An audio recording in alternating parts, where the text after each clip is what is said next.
And then Smaug spoke. "Well, thief, I smell you, and I feel you stir. I hear your breath. Come along, help yourself again. There is plenty and to spare." But Bilbo was not quite so unlearned in dragon lore as all that, and as Smaug hoped to get him to come nearer so easily, he was disappointed. "No, thank you, O Smaug the Tremendous," he replied. "I did not come for presents. I only wished to have a look at you and see if you were truly as great as tales say. I did not believe them." "Do you now?" said the dragon, somewhat flattered, even though he did not believe a word of it. "Truly, songs and tales fall utterly short of the reality, O Smaug, the chiefest and greatest of calamities. Don't know how I misread that," replied Bilbo. "You have nice manners for a thief and a liar," said the dragon. "You seem familiar with my name, but I don't seem to remember smelling you before. Who are you, and where do you come from, may I ask?" "You may indeed. I come from under the hill, and under the hills and over the hills my paths led, and through the air. I am he that walks unseen." "So I can well believe," said Smaug, "but that is hardly your usual name." "I am the clue finder, the web cutter, the stinging fly. I was chosen for the lucky number."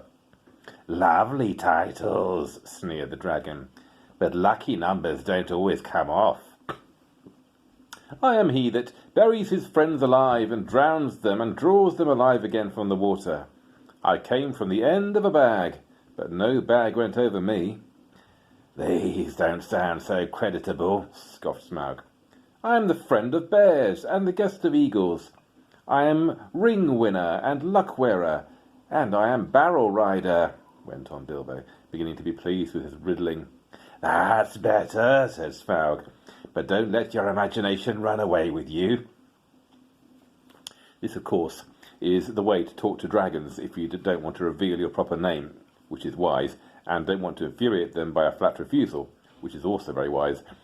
No dragon can resist the fascination of riddling talk, and of wasting time trying to understand it. There was a lot here which Smaug did not understand at all, though I expect you do, since you know all about Bilbo's adventures to which he was referring. But he thought he understood enough, and he chuckled in his wicked inside. "I thought so last night," he smiled to himself. "Lake men, some nasty scheme of those miserable tub-trading lake men, or I'm a lizard.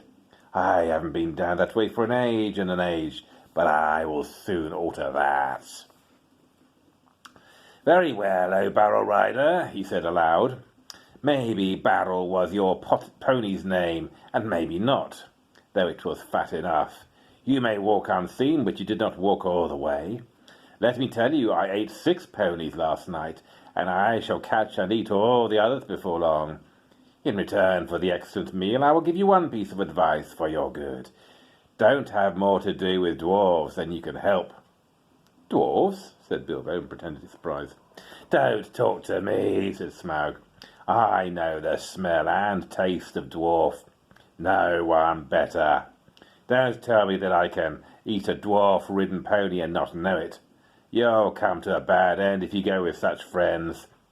Thief, Barrel Rider, I don't mind if you go back and tell them so from me." But he did not tell Bilbo that there was one smell he could not make out at all, Hobbit smell. It was quite outside his experience, and puzzled him mightily. "I suppose you got a fair price for that cup last night," he went on. "Come now, did you? Nothing at all?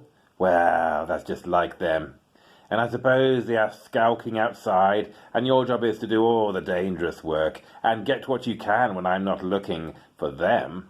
And you'll get a fair share. Don't you believe it? If you get off alive, you'll be lucky." Bilbo was now beginning to feel really uncomfortable. Whenever Smaug's roving eye, seeking for him in the shadows, flashed across him, he trembled, and an unaccountable desire seized hold of him to rush out and reveal himself and tell all the truth to Smaug. In fact, he was in grievous danger of coming under the dragon's spell. But, plucking up courage, he spoke again. You don't know everything, O Smaug the Mighty, said he. Not gold alone brought us hither. Ha ha! You omit the us, laughed Smaug. Why not say us 14 and be done with it, Mr. Lucky Number? I am pleased to hear that you had other business in these parts besides my gold. In that case, you may perhaps not altogether waste your time. I don't know if it has occurred to you that even if you could steal the gold bit by bit, a matter of 100 years or so, you could not get it very far. Not much use on the mountainside, not much use in the forest. Bless me, had you never thought of the catch? A 14th share, I suppose, or something like it. Those were the terms, eh? But what about delivery? What about cartage? What about armed guards and tolls? And Smaug laughed aloud.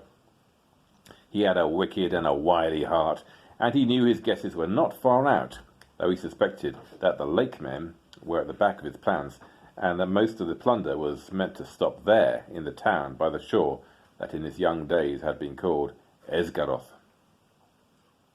You will hardly believe it, but poor Bilbo was really very taken aback. So far all his thoughts and energies had been concentrated on getting to the mountain and finding the entrance.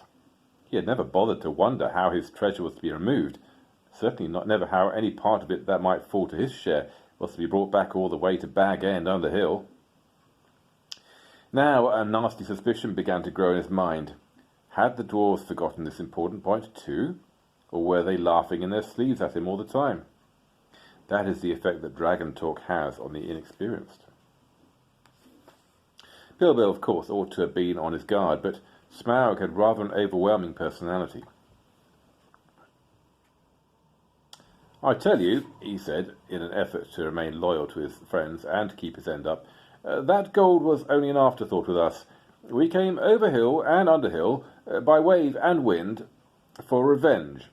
Surely, O Smaug, the unaccessibly wealthy, you must realize that your success has made you some bitter enemies. Then Smaug really did laugh, a devastating sound which shook Bilbo to the floor, while far up in the tunnel the dwarves huddled together and imagined that the Hobbit had come to a sudden and a nasty end. "Revenge!" he snorted, and the light of his eyes lit the hall from floor to ceiling like scarlet lightning. "Revenge! The king under the mountain is dead, and where are his kin that dare seek revenge? Girion, lord of Dale, is dead, and I have eaten his people like a wolf among sheep. And where are his sons, sons that dare approach me? I kill where I wish, and none dare resist. I laid low the warriors of old, and their like is not in the world today. Then I was but young and tender. Now I am old and strong, thief in the shadows," he gloated. "My armour is like tenfold shields, my teeth are swords, my claws spears, the shock of my tail a thunderbolt, my wings a hurricane, and my breath death." "I have always understood," said Bilbo in a frightened squeak, "that dragons were softer underneath, especially in the region of the chest, but doubtless one so fortified has thought of that." And the dragon stopped short in his boasting. "Your information is antiquated," he snapped. "I am armoured above and below with iron scales and hard gems. No blade can pierce me." "Oh, I might have guessed it," said Bilbo. "Truly there can nowhere be found the equal of Lord Smaug the Impenetrable. What magnificence to possess a waistcoat of fine diamonds!" "Yes, it is rare and wonderful indeed," said Smaug, absurdly pleased. He did not know that the Hobbit had already caught a glimpse of his peculiar undercovering on his previous visit, and was itching for a closer view for reasons of his own. The dragon rolled over. "Look," he said, "what do you say to that?"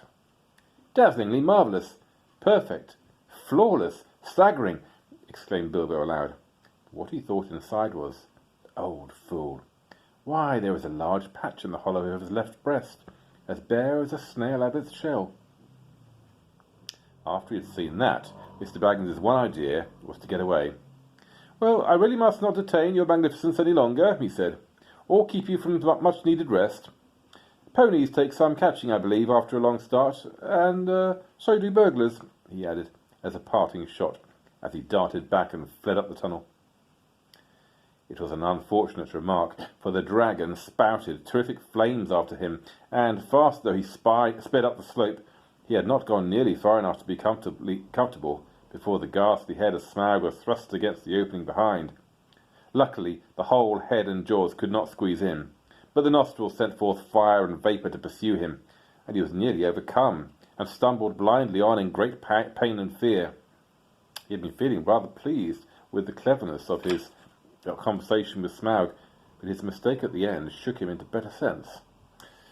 "Never laugh at live dragons, Bilbo, you fool," he said to himself, and it became a favourite saying of his later, and passed into a proverb.